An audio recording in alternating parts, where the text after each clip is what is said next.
Good morning, students. Students, we have started a chapter 10 cell cycle and the cell division. Today we are continuing that. Okay. Today's our topic is क्या है mitosis. हमारा topic क्या है mitosis. Okay.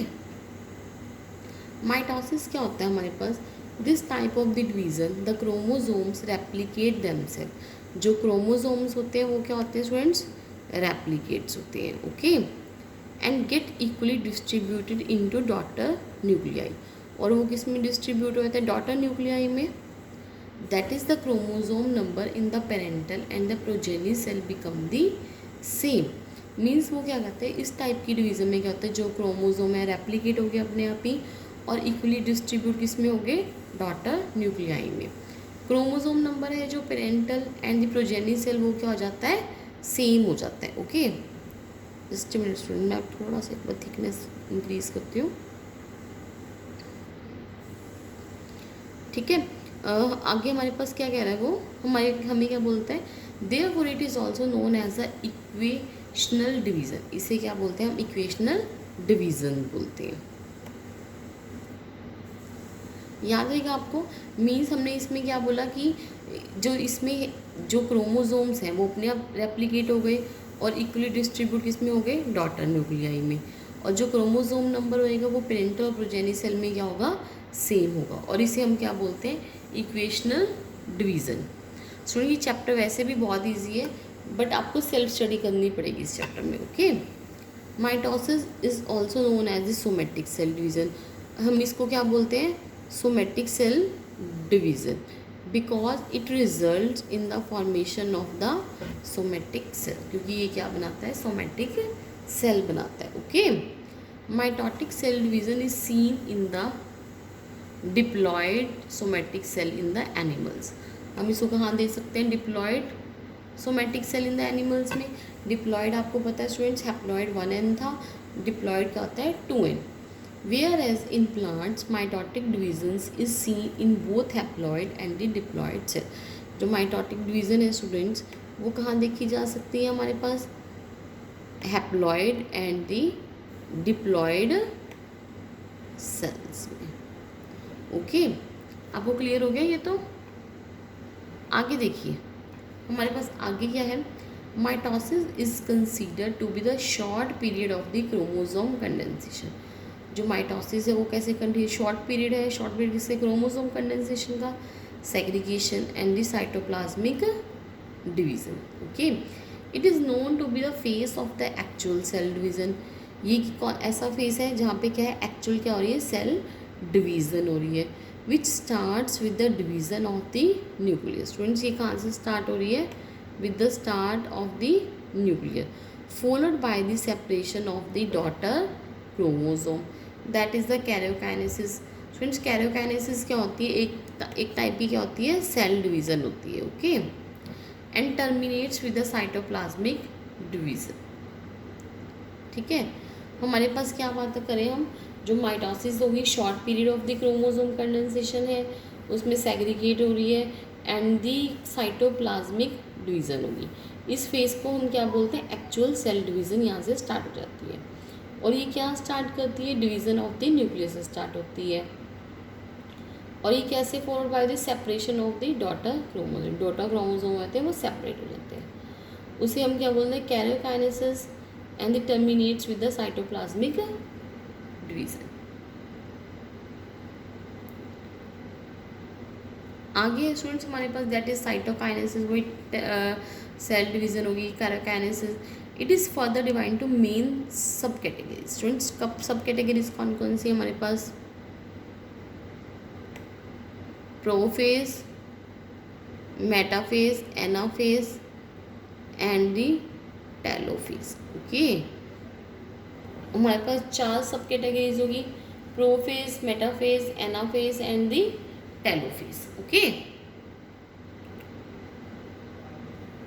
अब हम बात करें सबसे पहले प्रोफेज की. It is known to be the longest है and the most complex phase of the cell division. Means most complex phase है because it last for about 50 minutes of total duration of mitotic phase. Means ये कितना time लेता है 50 minutes. This is the first stage of the mitosis, means जो mitosis start हुई है उसकी ये फर्स्ट स्टेज है। That follows by the S and the G2 phase of the interphase, means और ये किसको फॉलो करती है, S और G2 फेज को। स्टूडेंट्स आपको क्लियर हो गया। प्रो फेज में हमने क्या पढ़ा, लॉन्गेस्ट है, मोस्ट कॉम्प्लेक्स फेस है, मीन्स सबसे ज़्यादा चेंजेस यही होंगे। इट लास्ट अबाउट 50 मिनट्स, ये टोटल टाइम लेती है 50 मिनट्स ये टाइम लेती है। फर्स्ट स्टेज है माइटोसिस की, और क्या फॉलो करती है, S and the G2 phase of the interphase. Okay, आगे हमारे पास this phase is also known as initiation of condensation of chromosome material है, जो कि during the process of chromatin condensation है, और वो बिकम्स क्या हो जाएगा, हमारे पास अनटेंगल्ड हो जाएगा। अनटेंगल्ड मीन्स जो सुलझता नहीं है, ठीक है। And finally the centriole already duplicated during the S phase of the interphase. Okay, this phase is initiation of condensation होगी क्रोमोसोम मटेरियल की, जो कि during the process of chromatin condensation हुई, बिकम अनटेंगल्ड होगी। Finally the centriole begins to move towards the opposite poles of the cell, जो centriole है वो किस तरह मूव करना शुरू कर देगा, opposite poles of the cell. Okay,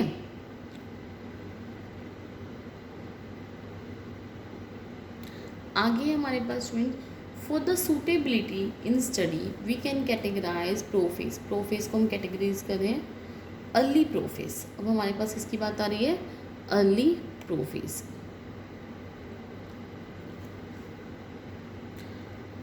During this phase, condensation of chromosome material takes place in order to form a compact mitotic chromosomes composed of two chromatids which are attached together at the centromere. Means वो क्या बोलते हैं, जो हमारे पास condensation होएगी, किसकी condensation होगी, chromosomal materials की, वो कहाँ होगी, in order to form a compact, means एक कॉम्पैक्ट फॉर्म में माइटोटिक क्रोमोसोम होंगे, और वो किसके बने होंगे, टू क्रोमेटिड्स के, जो कि अटैच किसके होंगे, सेंट्रोमियर के। ओके स्टूडेंट्स, मींस इसमें ये कंडेंसेशन ऑफ क्रोमोसोम मटेरियल है, जो किस में कौन सी फॉर्म में, कॉम्पैक्ट फॉर्म में है, और माइटोटिक क्रोमोसोम्स हैं जो कि किसके बने हुए, टू क्रोमेटिड्स के, और वो अटैच है सेंट्रोमियर के। Okay, the most conspicuous change that takes place during prophase, सबसे जो कॉन्स्पिशियस चेंज होगा वो इस फेस में होगा। It is the formation of mitotic spindle. हमारे पास क्या बनेगा, एक माइटोटिक स्पिंडल बनेगा। The initiation of mitotic spindle assembly, the microtubules and the proteinaceous components of the cell cytoplasm helps in the completion of the process. Means ये हमें क्या बोलता है, जो इनिशिएशन है माइटोटिक स्पिंडल असेंबली की, और दी माइक्रोट्यूब्यूल्स है और proteinaceous component of the cell है, वो किस में हेल्प करते हैं, इस प्रोसेस को कंप्लीट होने में। ओके, अब वो क्या कहते हैं, जो माइटोटिक स्पिंडल है वो फॉर्म्ड किसको, between the two pairs of the centrioles में हो रहा है, जो कि माइग्रेट करता है towards the opposite poles of the cell. Okay, आगे हम बात कर रहे हैं लेट प्रोफेज की, ठीक है। हमने पहले अर्ली प्रोफेज पढ़ा था, हम late. At the end of the prophase, that is during the late prophase, the nucleolus disintegrate, जो न्यूक्लियोलस है वो क्या हो जाएगा, डिसइंटीग्रेट्स होता है अपने आप ही। एट द न्यूक्लियर एनवेल्प क्या हो जाएगा, डिसअपियर।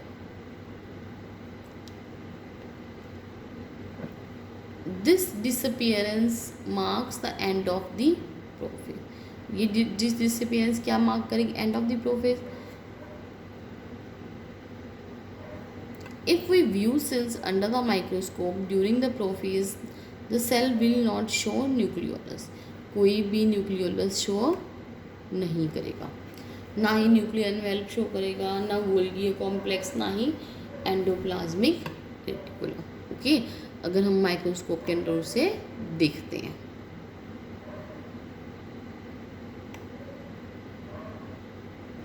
अब हम स्टूडेंट्स बात करते हैं मेटाफेज की। It is the phase that starts after disintegration of the nuclear envelope in the late prophase. ये कैसा फेज है जो कि स्टार्ट कहाँ से हो रहा है, स्टार्ट्स आफ्टर दी, जब क्या खत्म होता है, disintegration of the nuclear envelope in the late prophase. The chromosome spread out through the cytoplasm of the cell, जो क्रोमोजोम निकल रहे हैं किसी साइटोप्लाज्म ऑफ द सेल से, and are seen to be slightly क्या है, शॉर्टेस्ट है, and the thickest of all, और वो क्या है, थिक है। The chromosome can be easily observe under the microscope, जो हम क्रोमोजोम को इजली कैसे ऑब्जर्व करते हैं, under the microscope. Okay student, आज हम इतना ही करेंगे। Thank you class, have a nice day, bye bye.